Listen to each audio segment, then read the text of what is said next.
In the spring of 2012, a farmer in the heart of the San Joaquin Valley stood in the middle of a dried-up field, cracked earth beneath his boots, a bank letter folded in his shirt pocket, and every single one of his neighbors watching from across the fence line.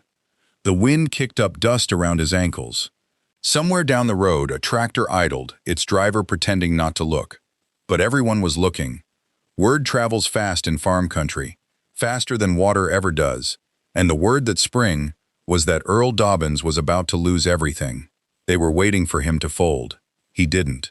What he did instead would take 5 years to make sense. And when it finally did, it wouldn't just save his farm. It would change how an entire county thought about water, soil, and the future of food in America.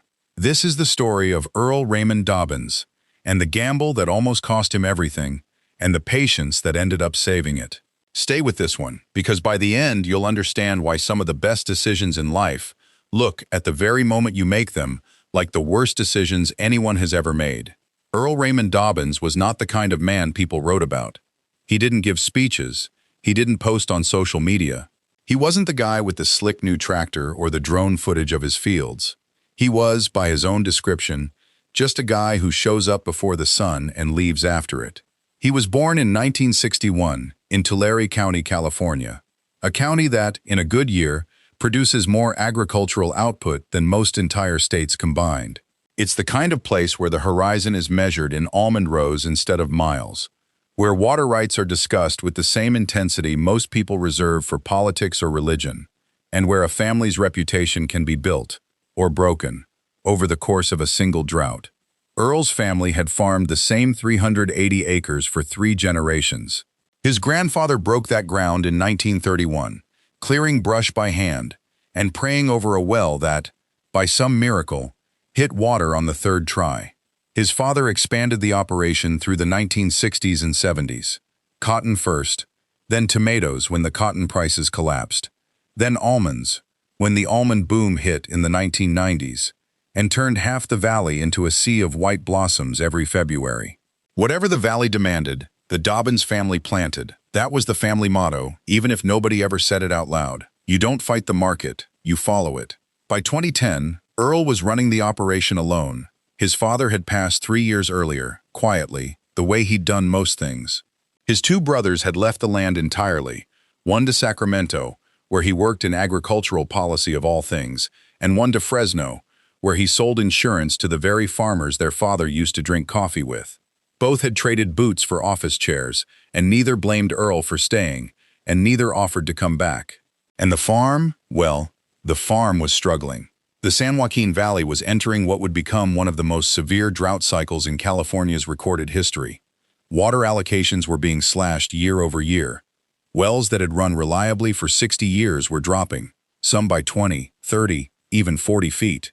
Neighboring farms were doing something that would have been unthinkable a decade earlier, pulling up almond trees by the roots, trees that had taken 5 years to mature, 5 years of water and fertilizer and labor, were being bulldozed into piles and burned because the math no longer worked.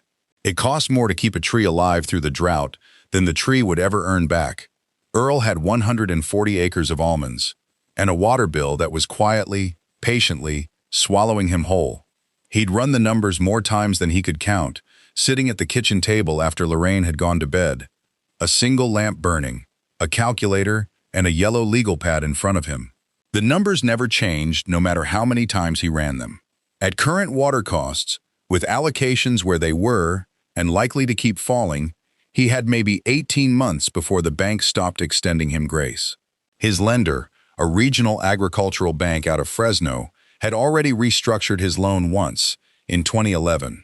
The loan officer, a younger man named Curtis Hale, who Earl genuinely liked, had been straight with him. "Earl, I can go to bat for you once. Maybe. After that, it's out of my hands." The neighbors knew. The community knew. At the Tulare County Farm Bureau meetings, held in a metal building that smelled of coffee and diesel, people spoke about Earl Dobbins, the way people speak about a ship they can already see sinking, with a mix of pity and the quiet relief that it wasn't them. Nobody said it to his face. Farm country has its manners, even in the worst of times. But Earl could feel it in the way conversations changed when he walked into the room. The way people asked about his crops instead of his finances. The careful, almost surgical avoidance of the one subject everyone was actually thinking about. And then Earl did something nobody saw coming. He didn't sell. He didn't let the bank take the decision out of his hands. He didn't plant more almonds and pray for a wet year to bail him out, the way two of his neighbors tried and failed to do that same season. Instead, in the fall of 2012, Earl Dobbins tore out 60 acres of his almond orchard. At a total estimated loss of $180,000 in mature trees, irrigation infrastructure, and lost future revenue, and converted those 60 acres into a dryland grain operation. Specifically, he planted a heritage variety of hard red winter wheat that hadn't been commercially grown in the valley in over 40 years, a variety most younger farmers in the area had never even heard of. The day the excavator came to pull the first row of trees, Earl stood at the edge of the field with Lorraine beside him and watched roots the thickness of his forearm get torn out of ground his grandfather had cleared by hand. He didn't say much. Lorraine later said it was the only time in their marriage she saw him close his eyes for longer than a blink while standing up. People thought he had lost his mind.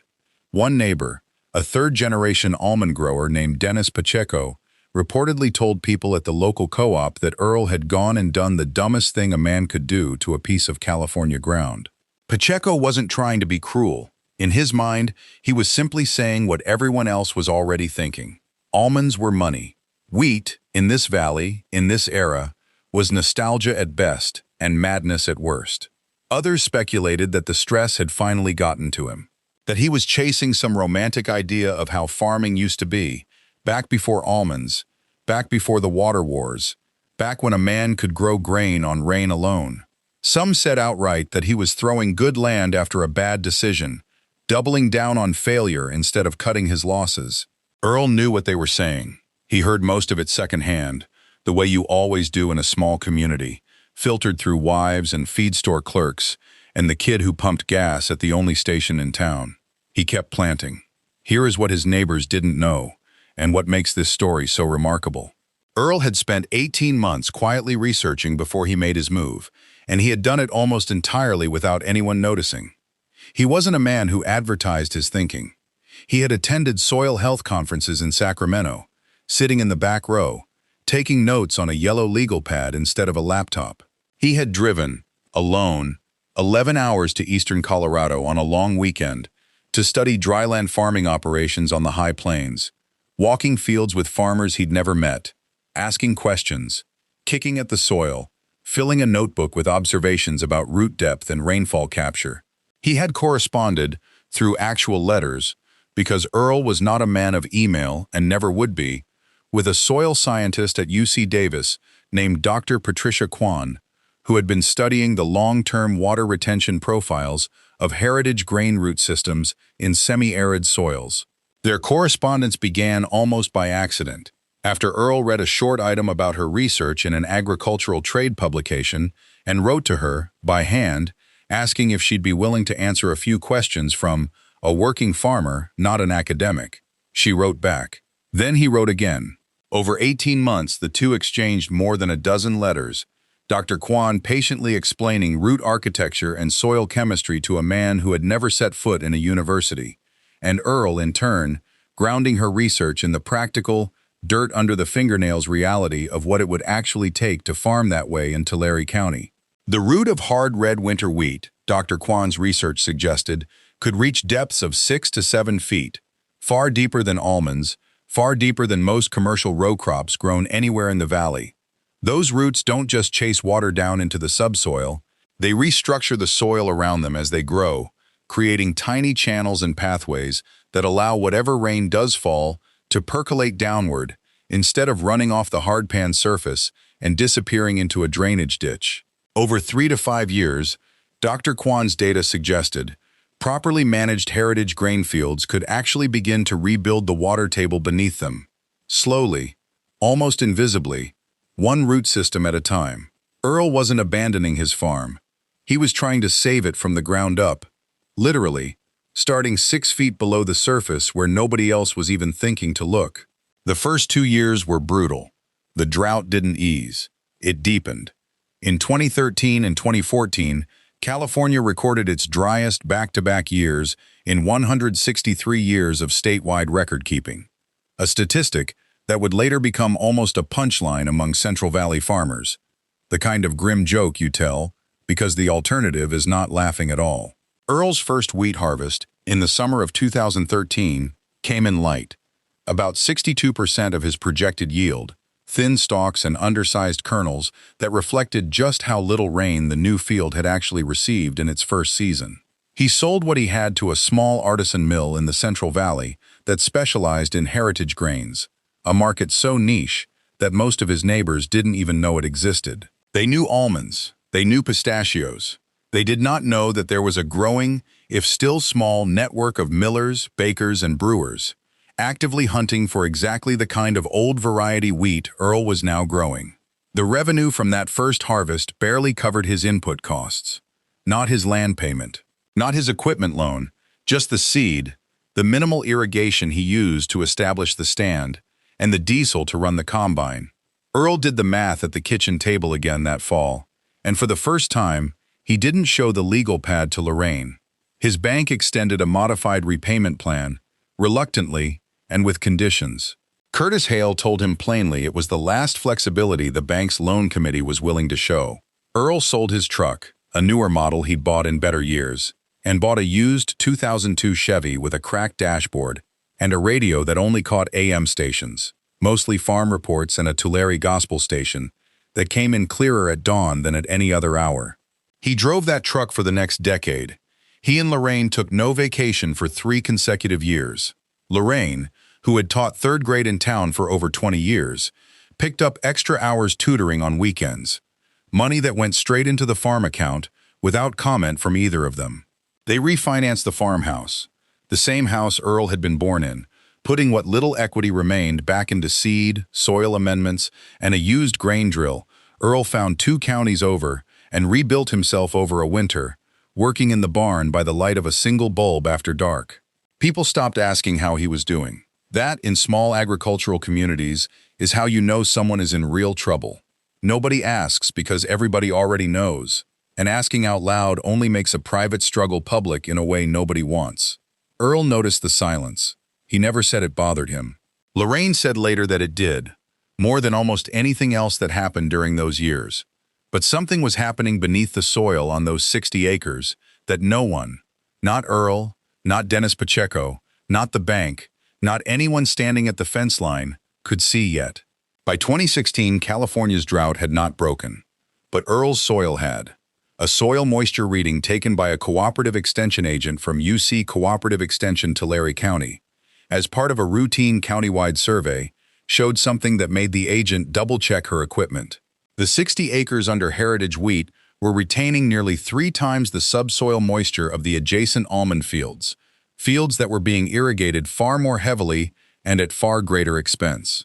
The root architecture had done exactly what Dr. Kwan's research, all those years earlier, had predicted it would. The ground had changed, not dramatically, not in a way you could see standing at the edge of the field, but measurably, scientifically, undeniably. Earl, characteristically, didn't celebrate. He planted more wheat. He also, on the advice of a regenerative agriculture consultant he had met almost by chance at a conference in Visalia, introduced a cover crop rotation, a mix of hairy vetch and cereal rye planted between wheat cycles. The legumes fixed nitrogen directly into the soil, and the rye held the topsoil against the valley's notorious spring winds. Together, the rotation began adding measurable nitrogen back into the soil without a single dollar of purchased fertilizer. His cost per acre began to fall, not by a small amount. Year over year, his input costs on the wheat acreage dropped, while his yields, helped along by the now healthier soil, began to climb back toward and then past his original projections. And then the artisan grain market did something nobody had projected either. Between 2015 and 2018, consumer demand for heritage and ancient grain products in the United States grew by over 30%, driven by a wave of small-batch bread bakers, craft brewers, and specialty food producers who were actively, sometimes desperately, seeking exactly the kind of grain Earl was growing. Heritage wheat wasn't a relic anymore. It was a category. It had a following. It had restaurants in San Francisco putting heirloom grain, Tulare County, on their menus without ever knowing Earl Dobbins's name. The mill in the Central Valley that had been buying Earl's wheat at modest prices began offering him forward contracts, locking in purchase agreements a full season ahead, something no almond buyer had ever offered him. Then a second mill, this one in the Bay Area, came calling, drawn by word of mouth among bakers who'd started asking for the Tulare wheat by name. Then a craft brewery in Paso Robles reached out, interested in using the grain for a small batch ale they wanted to market specifically around its California provenance. By 2017, 5 years after Earl tore out 60 acres of almonds that everyone had told him were his lifeline, his legacy, his only sane option, those same 60 acres were generating more net revenue per acre than the remaining almond blocks. His bank did not require another restructuring. Curtis Hale, the loan officer who had once told Earl plainly that there was nothing more he could do, called the farm that spring just to say he'd seen the numbers and wanted to congratulate him. Earl, never a man for long phone calls, thanked him and got off the line in under 2 minutes. Lorraine said he smiled for the rest of the afternoon anyway. His neighbors did not say much, not at first.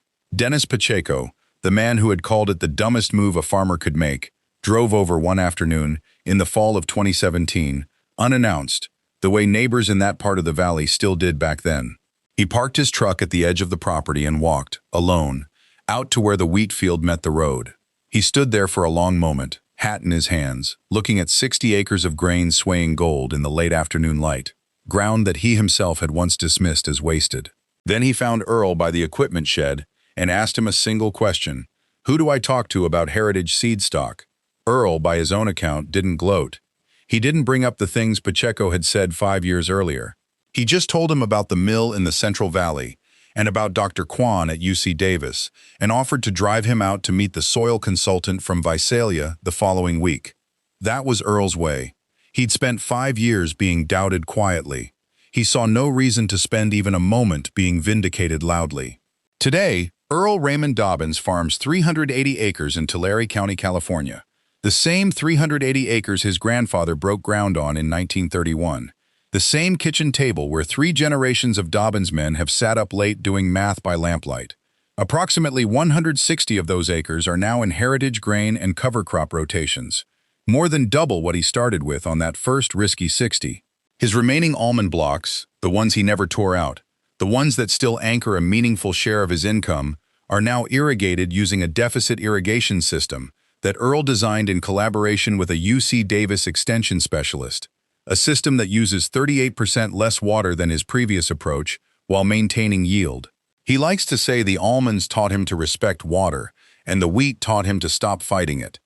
He has spoken twice at the California Farm Bureau's annual conference, standing at a podium in front of rooms full of farmers who once would have crossed the street to avoid the topic of his finances. He has been profiled in a regional agricultural publication, photographed standing in his wheat field with his hat pushed back, squinting into the sun like a man who still isn't entirely sure why people want his picture. He was a guest on a podcast about regenerative farming practices, where he talked for nearly an hour and, true to form, barely mentioned himself, preferring instead to talk about Dr. Kwan's research and the cover crop mix and the mills that took a chance on him. He still drives an old truck, not because he can't afford a new one anymore. He can, but because, as he puts it, the new ones don't feel like farming. Lorraine has given up trying to convince him otherwise. The San Joaquin Valley is still navigating water scarcity. The pressures on California agriculture have not disappeared. If anything, they've intensified in the years since, with new regulations, new restrictions, new uncertainty about what farming in this part of the state will even look like a generation from now. Earl doesn't pretend to have solved any of that. He's just one farmer on one piece of ground who made one unpopular decision at exactly the moment everyone around him was certain it was the wrong one. But on one farm in Tulare County, the ground is different than it was. The soil holds more, the roots go deeper, and a man who was written off by nearly everyone around him kept working quietly, season after thankless season, until the land itself proved them wrong in a way no argument or explanation ever could have. There is a word for that in farming communities, passed down the way most real wisdom in agriculture is passed down, not in books, but at kitchen tables and fence lines and feed stores. It's not luck, it's not genius either. It's patience, and the willingness to trust what you've learned over what you're told. It's the difference between farming the way everyone around you is farming, because that's simply what's done, and farming the way the ground itself, the actual dirt under your boots, is quietly telling you it wants to be farmed. Earl Dobbins trusted the soil. He spent 18 months listening to it before he ever moved a single tree. He spent 5 hard, lonely years waiting for it to answer back. And when it finally did, it didn't just save his farm. The soil didn't let him down. And that's the story of Earl Raymond Dobbins, a farmer from Tulare County, California, who looked at a dying field, a shrinking water table, and a chorus of doubt from the people he'd known his entire life, and decided to go deeper instead of walking away. It would have been easier to fold. Nobody would have blamed him. The bank had given him a path out. His neighbors had practically written the eulogy for his farm before he ever picked up a shovel. But Earl had spent 18 months learning something most of them hadn't bothered to learn, and he trusted that knowledge more than he trusted the comfort of doing what everyone else was doing. If this story moved you, if it reminded you that the best decisions often look, in the moment, exactly like the worst decisions, then you already know why we tell stories like this one. Hit that subscribe button right now. Every week, we bring you real stories from real farms, real people, and real land. Stories of grit, science, failure, and the kind of quiet, unglamorous victory that never makes the headlines, but quietly shapes the way we eat, live, and think about the ground beneath our feet. Subscribe, because the next story might just change how you see everything.